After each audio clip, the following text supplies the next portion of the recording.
learned about the Discipleship Community through a conversation with Pastor Kip. We met him for coffee. We were newer to the church and just wanting to become familiar with the life and culture of South Lake.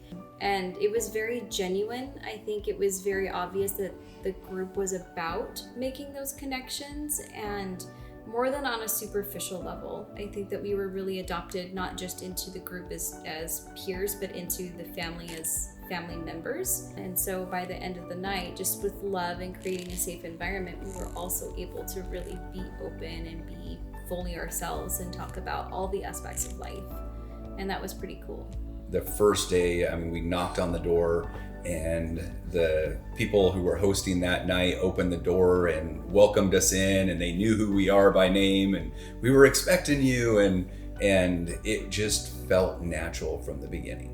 One of the things that really stands out as a difference between a small group that we've been a part of, or small groups we've been a part of, is the commitment to what is the Holy Spirit telling you. And the next question, what are you going to do about it?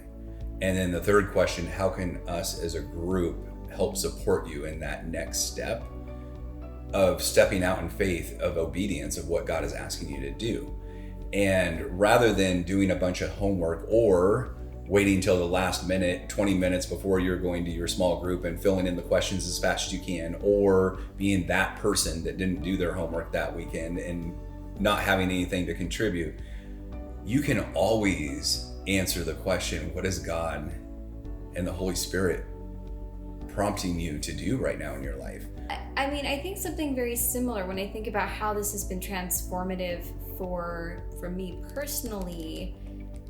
I can't say that I have all of these revelations about who God is. I know who God is. I think we're all learning that, but what it has done is really helped me anchor to that when life was very difficult, and being able to be steadfast and to continue in that in ways that are just deeper. And maybe that's the word. It's taking these principles and things that are knowledge-based and turning them more experiential, and it's deeper.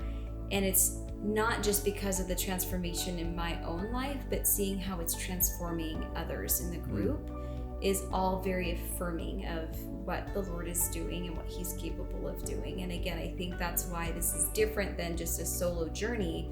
We learn not just by what we receive, by what we observe with everyone else too.